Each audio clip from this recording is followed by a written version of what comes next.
25مین پێشانگای بۆ تابلۆکانی کردوتەوە ئەمە کێ ناسر دانشوەر پەیوەند بە پرسیاری ئەو لێکم زانام تۆ چۆنی لە سکێچ و ڕسم و وێن و ئەو شتانە جا من هەمیشە ڕازگەم لەگەڵ بینێرانم من لە ڕسمە زۆر خراپم لاوە با پێت بووم کە لە مەکتەبیش بووم ئەو کاتە کە مامۆستا پێوتی من لەوانەی وێنە کێشانە زۆر خراپم بە پێچوانە و لەوانەکەی دیگە زۆر باش بووم ئەزین تاکەشت کە زانیومە هەتاوەکو پۆلی دوازدەشم تەواو کردووە چی بووە شاخەکەم زانی و ئاوەکەی بۆ بێنە و یەک خانووشی بۆ بکە ئەوەی لادێکی کە کەس نەیدیوە ئەوەی ئیتر ئەوە تاکە وێنەی من بکاری و وێنێم کە من ئەو وێنەیەمە کرد من بە پێچەوانی تۆم بابزانین تۆ چۆنی من باشم تیا بەس ئەوە ینی زۆر خەریک نەبووم پێوەی یەکەم وێنەشکە کێشامە و کاتێککە تەلەبی شەش بووم کە زندانەکە بووی سعینەکەم وێنەم کێشاوە بەڵام من زەقرەفا زانم هیچ کێچەکەت بووە کێشن و خۆت لەسەری ڕۆیتوانی ئەوە زەمونە بەهەیەکی وەی ناوێت ئاسان نییە بەس شتێکی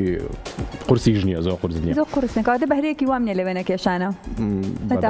بەداخەوە با پێکەوە بینەری هەواڵەکەی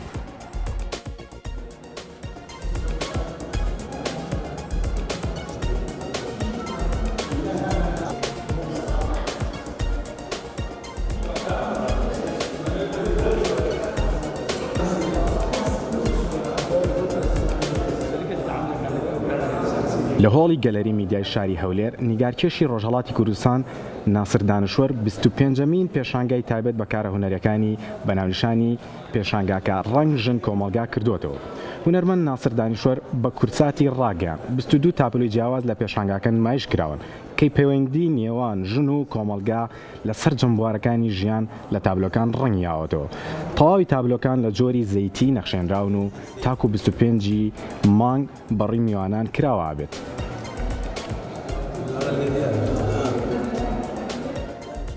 تابلۆکان بە تکنیکی زەیتی کارکراون 22 دانە بەرهەمن ئەوە لێرە دانراون کە وەکو پێشانگایەک و 25 پێشانگامە هەم لە ڕۆژهەڵاتی هەم لە دەرەوەی وڵات من ئەوە دووەمین پێشانگامە کە لە هەولێر بەڕێوە دەچی ماوەی 10 ساڵ پێش پێشانگایەکی گروپیمانە بوو ئەو دەمین دوو دانە سەدان بەرهەمانە بۆ ئەوەی یەکەمی پێشانگی تاکە کەسیمە لە هەولێر لە ئیتالیش 2 ساڵ پێش پێشانگایەکی گروپیمان هەبوو کە من سێدانە بەرهەم ناربوو لەنەو ئێرانژدا کە دیارە لە ئەکسەریتی شوێنەکاندا من پێشانگام هەبوو. ویستم ارتباطێکی قوڵ بینی ڕنگ و ژن لە کۆمەلگادا نیشان بدم بە بەرهەمەکاندا دیارە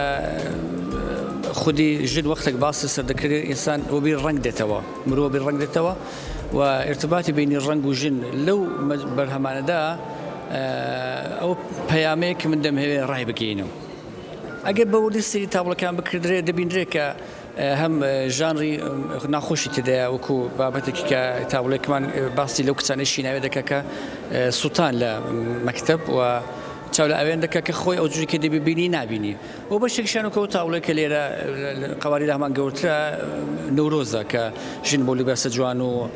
ڕەنگاویانیان دێن لە دەوری ئاور هەڵپەرکێ دەکەن و نەتیجە و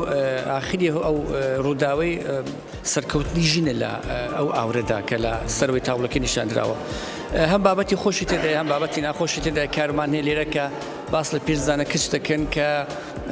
لە ڕۆژهەڵاتە لای بۆکان ڕێژی ساز دەکەن بە زۆر بە زەحمەت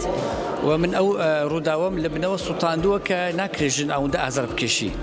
ولی خۆ دیسان ئەو ڕەنگەی کە لازمە لە بۆ ژن لەنەو لیباسەکانی لەنەو تابلۆیەکەدا ببیندرێن نیشاندراوە. پێشانگایەکە بۆ 6 ڕۆژ هەیە بەردەوامە ئەو ڕۆژی یەکەمە تا ڕۆژی جومەی ئێمە لە خدمەت خۆشەویستان داینە بەیانان دوای ئەوڕۆیان.